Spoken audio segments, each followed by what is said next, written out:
It's Gypsy Man, and we had another one jump into the ring, and my boy was like, "How you gonna make a video talking about a gun and you didn't have it in the video?" So we have brought the tail of the tape update, which is basically the Smith and Wesson M&P 9 Shield, the Glock 26 Gen 5, and now we got the 43X Gen 5 in the ring. So let's talk about it, talk about how they feel. So y'all already know my preference is going to be the off the break. I'm just going to tell you that it's going to be the 26 over both of these guns. And that's because I'm a person that has very large hands, right? I mean, they're large hands, but I'm not going to say very large hands. I'll take that back. Because I got a partner at the job that shows up to the range with, first of all, let me tell you his stats. He's 6'6", and his hands are probably a third longer than mine, maybe even a quarter. This dude has large hands, and he shows up with a 43X. I'm like, dude, why are you even trying to shoot this little teeny gun with those big ass hands of yours? All right. I mean, the guy's hands are huge. Now, mind you, he's 6'6", so you already know they look like giants anyway. And he comes there with this little ass gun. And I'm like, dude, get yourself a bigger gun. Like, if you even think about it, him with I say, Glock 22, Glock 19, not even a Glock 19, but say a 45. It's probably the equivalent of how this feels in my hands. And I already explained that I don't like the way slim lines feel in my hand. I can grip it, but I don't like slim lines. I like a full width in my hand. It just feels more comfortable in my hand, especially when you shoot it. Now, if I compare the two, the Smith & Wesson now, to the way that the Glock 43X feels, they feel, in my hand, they both, I can tell that they're both slimline. They're both, let's see. I would say that they feel about the same. I would say that the Smith & Wesson, the M&P probably is a few millimeters wider than the Glock. But the Glock, they feel about the same in my hand, to be honest with you. And you know, I can't even sit here and say that the Glock Slimline feels better than the M&P Slimline. They both felt the same. The difference will be in the triggers. So this one has the OEM shoe on it. And I do not like the feel of Glock's OEM shoes.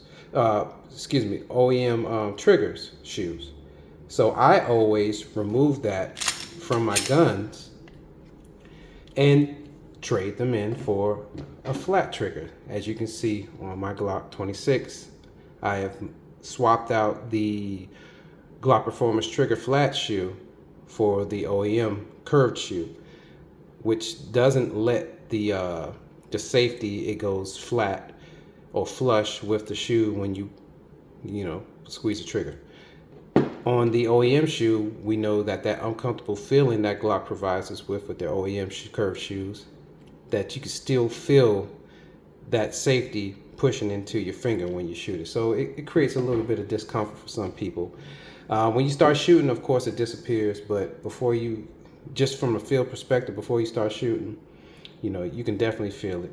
And you don't feel that with the flat trigger shoe from the Glock Performance Trigger. So, if you have one laying around and you have some trigger shoes you want to try out, I would say try this first before you spend your money on something like a Timney flat trigger, which I like a lot too, but it's more narrow. It's less, it doesn't have as much width as the Glock Performance Trigger flat shoe. Now back to the comparison between the two slim lines. Let's look at the size. Let's look at the grip size. So they actually have the same grip size and grip length. They feel the same in hand. The Glock has a thicker width on their grip. So, you know, they both pretty much feel the same, but you can definitely feel that the Smith & Wesson is narrower, you know. But the bump helps. The bump helps with the comfort, but I think this is very uncomfortable for my hands, and I have large hands. So if you have large hands, you're going to definitely feel it. Now, this is more width to it, but it's still slimline. And where I have difficulty with holding this gun is when I put my support hand up there to meet it. It feels like it needs to be further out. And that's what I don't like about it. That's why I like the width of the normal size grips on the Glocks. Slimlines just don't work for me. And for someone to have larger hands than I have, like, you can pretty much see that my thumb is just a few, maybe 10 millimeters from the front of the barrel, which is great, right? Because you have more control of the gun. As I talked about before, the M&P is a very snappy gun. You will feel that snap it's almost like the equivalent of a snap that a 40 cal would give you from a Glock 22. That's how I would compare the snap on this gun.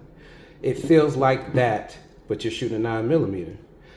I don't feel that at all with my Glock 26. It's very comfortable to shoot. It feels like any other gun. It's just smaller, right? It's just a bit smaller. The 43X I've shot, and I would say that it is less snappy than the M&P. The grip is a little thicker, but it's still slimline. But if you have small hands, I think that you would not mind having the slimline fit. I think another thing is that, and I hope this comes out with the Gen 6 version of these, they start supplying back straps that are full length, because that will help. I think that will help a lot with the feel, but it's still slimline, so I still wouldn't have any remedy for the width. But with that said, like I mentioned before, the spices that they put in the Glocks when it comes to recoil in a gun this size is, they just got to figure it out. You know, they're both polymer guns. It's not all about balance, but it has to be here in the slide. It has to be with the spring rates. It has to be it has something to do with that. What's cool about the M&Ps, this version does not come with the back straps, so it's not modular when it comes to the grip. It has an indicator, you know, for when it's loaded, but other than that, you know, the way that you can tell if a Glock is loaded without you having to do a press check is to just feel the extractor, and if it's flush, there's a round in the chamber. If it's indented in, pushed in, there's no round in the chamber. So, you know, now that I have them both in hand, I'm gonna tell you right now, with both of them in hand, the Glock is more comfortable for my hands, and I have large hands. Reliability, you know, Glock is known for their reliability. I mean, they're both gonna work. I just know that the Glock is going to eat up any rounds that I put in it, and I'm sure this will work well, but I know that this will. Now, the one thing I have heard about the 43Xs, if you don't grip this right when you shoot it, you can have some issues with having some issues with the rounds going into the chamber. And you might have, I doubt if you'll have lockback if you don't have an extender on your slide lock. But I have seen some issues with having a loose grip with this gun and having it go into battery each time. But I haven't had that issue myself. But that's because I have a good grip. Even when this is a slimline, I still got a hold of this gun. But would I trust my life with buying a 43X? Personally, no. I'm gonna stick with my Glock 26. So I just wanted to give that review about these different size guns in the same kind of categories of size, but different brand, different sizes. The other thing that I've noticed that I wouldn't waste my money on with this gun, this is the MOS version. I'm not even gonna waste my time putting a tiny little dot on this gun. The sights are the same as everything else. I have the green sights on there, just like this one, but they're smaller. The rear sight is smaller, the front sight is the same size. So this is a point shooter. This is a close range point shooter. I see a lot of people wasting money on buying mag welds for this gun. I see people that out there putting ramjet compensators on the front. Why? Why waste the money? Put that money into a larger gun that you're going to train with, that you're going to be out in the field with. Like, put that money somewhere else. Don't put it on this little pea shooter. Waste the money on a ramjet. You spend all that money on a ramjet on a 43X. That's nonsense. And a mag well, what you gonna do? Quick with these tiny mags. You know, you will miss. You can get one if you want to, but reloading in a gunfight with a 43X, you know, hopefully, you know, it doesn't last that long, because that wouldn't be good for anybody. So I wouldn't even waste my money on accessories for this gun. I would carry this gun if I had the hand size that made this gun feel you know, it's very small hands. You know, this would be like a great first gun for like a child. You know, this would be a great for that. Now that I think about it, that would be good. So I just wanted to give a quick review. Gypsy Man, and I'm out.